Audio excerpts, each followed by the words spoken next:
Petro apoya militarmente a Maduro, y generales se oponen en carta pública. ¿Qué está pasando realmente en los pasillos del poder en Colombia? ¿Por qué 15 generales han roto el silencio institucional para oponerse públicamente a una decisión presidencial que podría cambiar para siempre el rumbo de nuestro país? Lo que van a escuchar a continuación no es una historia más de la política colombiana. Es el relato de 72 horas que pusieron a prueba los cimientos mismos de nuestra democracia y que tienen al Caribe en estado de máxima alerta militar. Antes de comenzar, denle like y suscríbanse para que podamos seguir creando historias como esta. El general Ricardo Montañez terminó de leer el documento clasificado por tercera vez esa madrugada del 15 de octubre. Sus manos temblaron ligeramente al depositar los papeles sobre el escritorio de su oficina en el Comando General de las Fuerzas Militares. Durante 35 años de carrera militar había enfrentado guerrilleros, narcotraficantes y paramilitares, pero nunca había sentido una angustia tan profunda como la que ahora lo embargaba. El documento era claro. El presidente Gustavo Petro había autorizado secretamente el envío de asesores militares colombianos a Venezuela para entrenar a las fuerzas chavistas en técnicas de contrainsurgencia urbana. Pero no era solo eso. También se incluía el suministro de armamento especializado y tecnología de comunicaciones que Estados Unidos había proporcionado a Colombia bajo estrictos acuerdos de no transferencia a terceros. Esto es una traición a nuestros principios más sagrados, murmuró para sí mismo el general Montañez. Durante décadas, las Fuerzas Armadas colombianas se habían mantenido firmes en su compromiso con la democracia y la lucha contra el narcotráfico. Ahora se les pedía apoyar a un régimen que, según los servicios de inteligencia estadounidenses y europeos, era el epicentro del Cartel de los Soles, la organización narcotraficante más poderosa de América Latina. El contexto regional hacía la situación aún más explosiva. Desde hacía 3 semanas, la Armada de Estados Unidos había desplegado en el Caribe una fuerza naval sin precedentes, el portaaviones USS Gerald Ford, 5 destructores clase Arleigh Burke, y por primera vez en décadas, el submarino nuclear USS Virginia. La misión oficial era operaciones de interdicción antinarcóticos, pero todo el mundo sabía que el verdadero objetivo era presionar al régimen de Nicolás Maduro. En Caracas, la situación se había vuelto insostenible. Las protestas populares se intensificaban cada día, la economía estaba en caída libre y la comunidad internacional había intensificado las sanciones. Maduro, desesperado, había recurrido a su aliado más cercano en la región, Gustavo Petro. La llamada había llegado directamente al Palacio de Nariño 3 días antes. Maduro, con voz entrecortada, le había suplicado a Petro ayuda militar para defender la revolución bolivariana de la agresión imperialista. El presidente colombiano, convencido de que su deber era proteger a los gobiernos progresistas de la región, había aceptado sin consultar al alto mando militar. El coronel Alejandro Herrera, jefe de inteligencia militar, fue el primero en alertar sobre las implicaciones del plan. Mi general, le había dicho a Montañez esa misma mañana, si implementamos esta orden, estaremos violando al menos 5 tratados internacionales y poniendo en riesgo la relación con Estados Unidos. Pero lo más grave es que estaremos apoyando a un régimen que ha convertido el narcotráfico en política de Estado. Los datos de inteligencia eran abrumadores. El régimen de Maduro controlaba directamente el 60% del tráfico de cocaína que salía de Venezuela hacia Estados Unidos y Europa. Los llamados generales del Sol no eran militares en el sentido tradicional, sino jefes de una estructura criminal que había infiltrado completamente las instituciones venezolanas. El general Montañez sabía que no podía actuar solo. Esa tarde convocó a una reunión extraordinaria en la Escuela Superior de Guerra. Uno por uno fueron llegando los comandantes más respetados de las 3 fuerzas, el general Fernando Sánchez del Ejército, el almirante Patricia Rojas de la Armada, el general Carlos Mendoza de la Fuerza Aérea, y 12 generales más que representaban la espina dorsal del liderazgo militar colombiano. Compañeros, comenzó Montañez con voz grave, estamos ante la decisión más difícil de nuestras carreras. Se nos está pidiendo traicionar todo aquello por lo que hemos luchado durante décadas. El general Sánchez fue el primero en tomar la palabra. Ricardo, llevamos años viendo cómo nuestros soldados han dado sus vidas combatiendo el narcotráfico. ¿Ahora vamos a entrenar a los narcos más poderosos del continente? Eso sería escupir sobre la tumba de cada militar caído en esta guerra. La almirante Rojas, la única mujer en la reunión, añadió con firmeza, señores, la Armada Nacional ha interceptado cientos de embarcaciones cargadas de cocaína venezolana. Nuestros marinos han arriesgado sus vidas para evitar que esa droga llegue a las calles del mundo.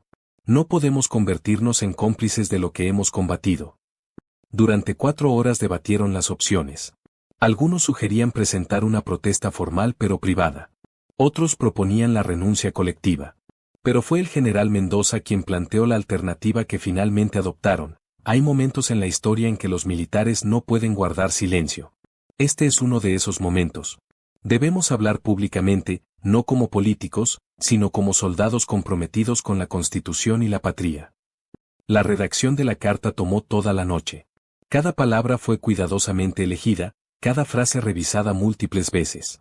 No podían sonar sediciosos, pero tampoco podían ser ambiguos. El mensaje tenía que ser claro. Las Fuerzas Armadas colombianas no se prestarían para apoyar a un régimen narcotraficante. Al amanecer del 16 de octubre, el documento estaba listo. La carta, firmada por 15 generales activos, comenzaba con un párrafo que se haría histórico, con el profundo respeto que nos merece la investidura presidencial, pero con la responsabilidad que nos impone nuestro juramento a la patria, manifestamos nuestra categórica oposición a cualquier colaboración militar con el régimen venezolano, reconocido internacionalmente como una organización criminal dedicada al narcotráfico. El texto continuaba con argumentos devastadores. Citaba informes de la DEA que demostraban la participación directa de altos funcionarios venezolanos en el tráfico de drogas. Recordaba los sacrificios de miles de militares colombianos en la lucha antinarcóticos. Y advertía sobre las consecuencias geopolíticas de apoyar a un régimen sancionado por la comunidad internacional. Las Fuerzas Armadas de Colombia, decía la carta en su párrafo más contundente, han jurado defender la Constitución y las leyes de la República, no los intereses particulares de ningún gobierno. Nuestro compromiso es con el pueblo colombiano y con los valores democráticos que han costado décadas construir. La carta terminaba con una advertencia velada pero clara. Alertamos al país sobre los riesgos que representa para nuestra soberanía y nuestras relaciones internacionales cualquier decisión que comprometa nuestros principios institucionales y nos convierta en cómplices de organizaciones criminales. El general Montañez fue quien envió la carta a los principales medios del país a las 6 de la mañana del 17 de octubre. En cuestión de minutos, el documento se había viralizado en redes sociales y ocupaba los titulares de todos los noticieros. Montañez respondió con calma: Señor ministro, con todo respeto, nuestro acto no es de insubordinación sino de responsabilidad constitucional. Estaremos en su despacho a las 10 de la mañana, pero no para retractarnos sino para explicar nuestras razones. Mientras tanto, en el Palacio de Nariño, Petro entraba en cólera. ¿Cómo se atreven estos generales a desafiarme públicamente?, gritaba al círculo de asesores que lo rodeaba. Soy el comandante supremo de las Fuerzas Armadas. Ellos deben obedecerme sin chistar. El ministro Patiño, asesor más cercano del presidente, intentó calmar los ánimos. Presidente, debemos manejar esto con cuidado. Una confrontación abierta con los militares podría desestabilizar todo el gobierno. Pero Petro ya había tomado una decisión. A las 9 de la mañana publicó en sus redes sociales un mensaje que incendiaría aún más la situación. Los generales que se creen dueños de la patria se equivocan. En una democracia, los uniformados no deliberan ni cuestionan las decisiones del poder civil. Quien no entienda esto, debe colgar el uniforme. La reacción popular fue explosiva. En las ciudades principales, grupos de ciudadanos comenzaron a congregarse espontáneamente frente a los comandos militares para mostrar su apoyo a los generales. En Bogotá, más de 3.000 personas se reunieron frente al Cantón Norte cantando el himno nacional y portando banderas colombianas. Los medios internacionales no tardaron en recoger la noticia. CNN en español tituló: Crisis civil militar en Colombia por apoyo a Maduro. La BBC reportó: generales colombianos desafían a Petro por colaboración con régimen venezolano. El Miami Herald fue más directo: Colombia's military rebels against narco-friendly president. En Washington, la reacción fue de sorpresa pero también de satisfacción. Un alto funcionario del Departamento de Estado, bajo condición de anonimato, declaró a la prensa: respetamos la soberanía colombiana, pero también celebramos que las Fuerzas Armadas de un país aliado mantengan su compromiso con la lucha antinarcóticos. La reunión en el Ministerio de Defensa fue tensa desde el primer momento. Sánchez recibió a los 15 generales con cara de pocos amigos y sin los protocolos habituales de cortesía militar. Señores, comenzó sin preámbulos, han cometido un acto de indisciplina grave que compromete la cadena de mando y la unidad institucional. El general Montañés, como vocero del grupo, respondió sin alterarse: señor ministro, nuestro juramento no es de lealtad ciega a un gobierno sino de fidelidad a la Constitución y a la patria. Cuando se nos pide traicionar esos principios, tenemos el deber de oponernos. ¿Traicionar principios?, replicó Sánchez elevando la voz. Ustedes están traicionando la disciplina militar y la autoridad presidencial. La almirante Rojas intervino con firmeza: ministro, la disciplina militar tiene límites. No podemos obedecer órdenes que nos conviertan en cómplices de criminales. Eso no es disciplina, es complicidad. La discusión continuó por más de 2 horas, sin que ninguna de las partes se diera un ápice. Sánchez amenazó con procesos disciplinarios y retiros forzosos. Los generales mantuvieron su posición y advirtieron que, si se intentaba purgar el alto mando, otros oficiales seguirían su ejemplo. Afuera del ministerio, las protestas ciudadanas crecían. Ya no eran solo grupos espontáneos. Organizaciones sociales, gremios empresariales, sindicatos y hasta algunos sectores de la izquierda democrática habían expresado su apoyo a la posición de los militares. En el Congreso, la situación también se calentaba. La senadora María Fernanda Cabal anunció que radicaría una moción de censura contra Sánchez. Por su parte, el representante Alirio Uribe, tradicionalmente cercano al gobierno, declaró públicamente: no podemos apoyar a quienes apoyan narcodictaduras. Pero quizás la reacción más significativa vino de Estados Unidos. El embajador Francisco Palmieri solicitó una reunión urgente con el canciller Álvaro Leiva.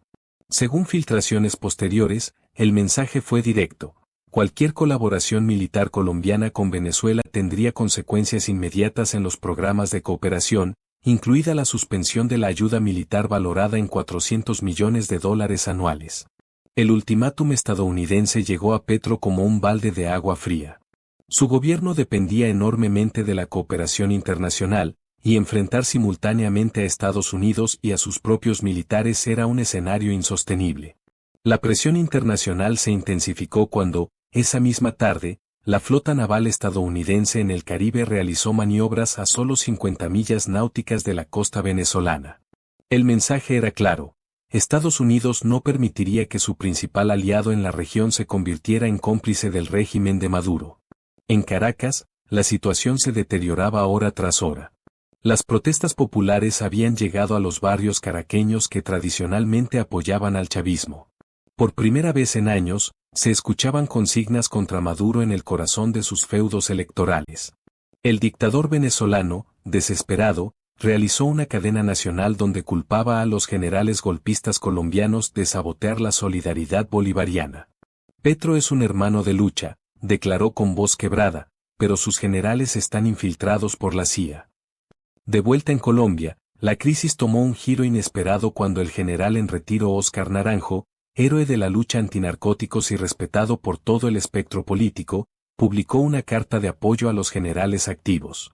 Estos oficiales, escribió Naranjo, están defendiendo lo que miles de soldados han construido con su sangre, una Colombia libre de narcotráfico. La carta de Naranjo abrió las compuertas. Decenas de generales retirados, coroneles en servicio activo, y hasta suboficiales comenzaron a expresar públicamente su respaldo a la posición de los 15 generales. El movimiento de protesta dentro de las Fuerzas Armadas se extendía como un incendio. En las redes sociales, las etiquetas generales patriotas y no al narcogobierno se volvieron tendencia mundial. Videos de ciudadanos comunes agradeciendo a los militares por defender la dignidad nacional se multiplicaban por miles. El punto de quiebre llegó el 18 de octubre, cuando el general Montañés recibió una llamada del mismísimo presidente estadounidense Donald Trump. La conversación, que duró apenas 5 minutos, fue cordial pero directa. Trump le agradeció a Montañés y a sus compañeros por mantener el compromiso con los valores democráticos y la lucha contra el narcotráfico. Con su característico estilo directo, Trump añadió: ustedes están haciendo lo correcto. Nosotros siempre apoyamos a quienes combaten a los narcos. La llamada de Trump fue filtrada inmediatamente a la prensa, generando un escándalo mayúsculo. Petro acusó al general Montañés de conspirar con potencias extranjeras, mientras que la oposición celebraba el reconocimiento internacional a la dignidad militar colombiana. Esa noche, en una reunión de emergencia en casa de Nariño, los asesores más cercanos de Petro le presentaron un panorama desolador. Las encuestas mostraban que el 68% de los colombianos apoyaba a los generales.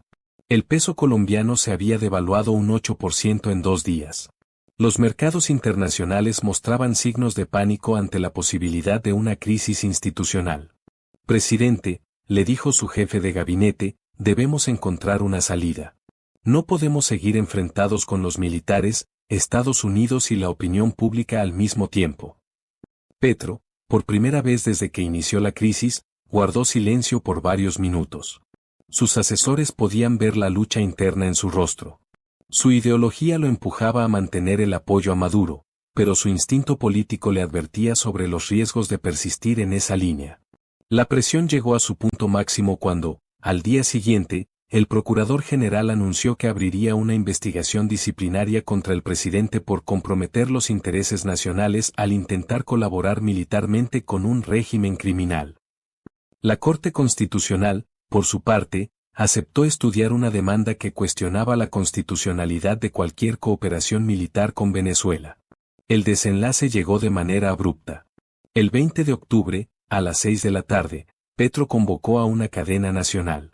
Con rostro demacrado y voz cansada, anunció, después de reflexionar profundamente sobre los mejores intereses de Colombia, he decidido suspender indefinidamente cualquier tipo de cooperación militar con Venezuela.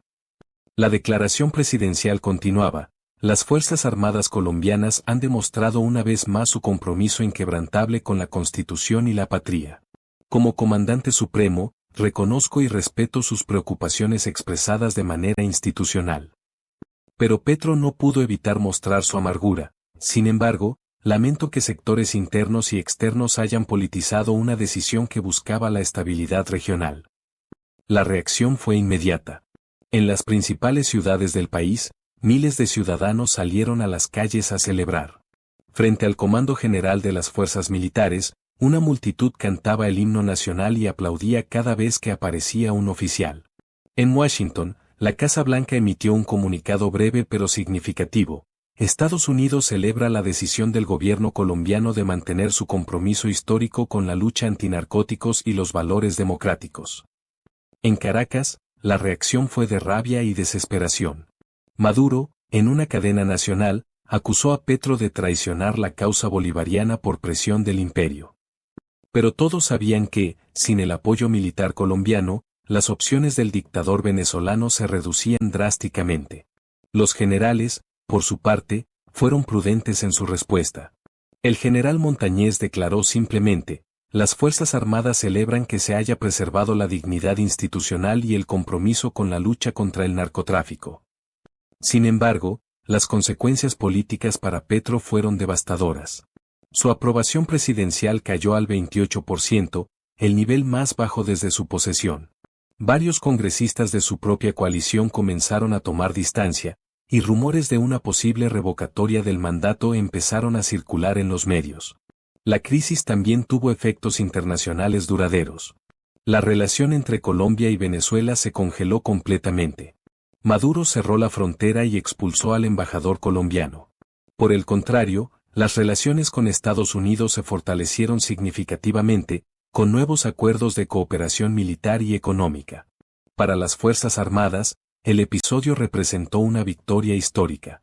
Por primera vez en décadas, habían logrado imponer su criterio profesional sobre una decisión política controversial, sin recurrir a métodos antidemocráticos. Su prestigio ante la ciudadanía alcanzó niveles históricos. El general Montañez, quien se había convertido involuntariamente en el rostro visible de la resistencia militar, fue ascendido meses después a comandante general de las fuerzas militares, en una decisión que Petro no pudo evitar por la presión popular y política. La almirante Rojas se convirtió en la primera mujer en comandar la Armada Nacional, mientras que el general Sánchez asumió la dirección de la Escuela Superior de Guerra.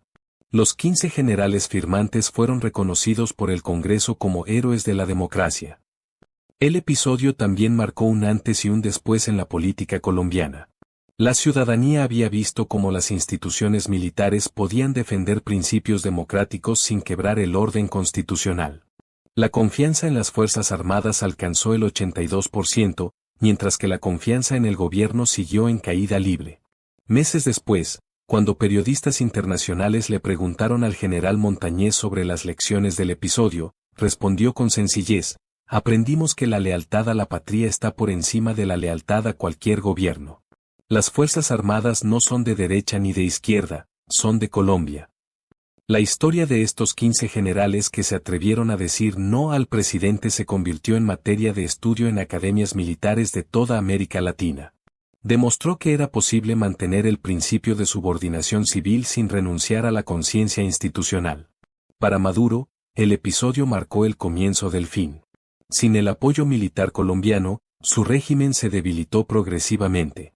La presión naval estadounidense en el Caribe se mantuvo, y varios de sus generales más cercanos comenzaron a negociar secretamente su rendición con la justicia internacional.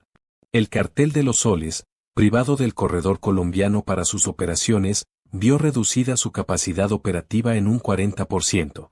Las capturas de cabecillas se multiplicaron, y por primera vez en años, el tráfico de cocaína venezolana hacia Estados Unidos mostró una reducción significativa.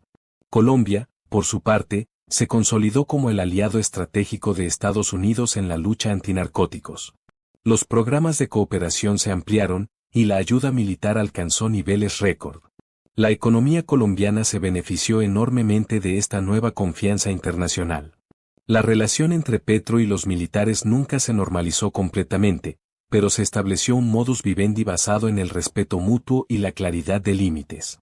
El presidente aprendió que hay líneas rojas que no se pueden cruzar, y los militares demostraron que podían defender sus principios sin quebrar la democracia. El episodio también fortaleció la democracia colombiana de maneras inesperadas. Mostró que las instituciones podían funcionar como contrapesos efectivos del poder presidencial, y que la ciudadanía estaba dispuesta a defender los valores democráticos por encima de las lealtades partidistas. Años después, cuando los historiadores analicen este periodo de la historia colombiana, probablemente concluirán que estos fueron los días en que Colombia se definió definitivamente como una democracia madura, donde ningún poder, ni siquiera el presidencial, está por encima de los principios constitucionales y los valores nacionales. La Carta de los 15 Generales quedó para la historia como un ejemplo de cómo defender la democracia desde adentro, sin recurrir a golpes de Estado ni aventuras autoritarias. Demostró que es posible ser leal a la institución presidencial sin ser cómplice de decisiones que comprometan los intereses supremos de la nación. Y en el Caribe, las aguas se calmaron gradualmente. Los buques estadounidenses mantuvieron su presencia, pero ya no como amenaza inmediata sino como recordatorio de que el narcotráfico no tendría refugio en las democracias americanas. Colombia había elegido su lado, y ese lado era el de la ley, la democracia y la lucha contra el crimen organizado. La historia de estos 15 generales que dijeron no al presidente se convirtió en símbolo de que, en Colombia, las instituciones están por encima de las personas, y que la patria está por encima de cualquier gobierno. Una lección que resonará por generaciones en la memoria nacional. ¿Qué opinas sobre esta decisión de los generales colombianos? ¿Crees que tenían razón en oponerse públicamente a una orden presidencial, o consideras que debieron mantenerse en silencio? Déjanos tu comentario y cuéntanos si piensas que las Fuerzas Armadas deben tener límites en su obediencia al poder civil cuando está en juego la dignidad nacional. Y así llegamos al final de esta historia. Quiero agradecerte de corazón por acompañarme hasta aquí, por dedicar tu tiempo y atención a este contenido. Cada like, cada comentario y cada suscripción significan mucho para mí, y son el motor que me impulsa a seguir creando. Si te gustó este video, no olvides darle like, suscribirte si aún no lo has hecho y activar la campanita para no perderte ningún contenido nuevo. Tu apoyo es invaluable. Antes de despedirme, quiero recordarte que detrás de cada video hay horas de trabajo, pasión y dedicación. Así que, si este contenido te gustó, compártelo con alguien más y ayúdame a llegar a más personas. Gracias nuevamente por estar aquí, por ser parte de esta comunidad. Nos vemos en el próximo video. Hasta pronto y bendiciones.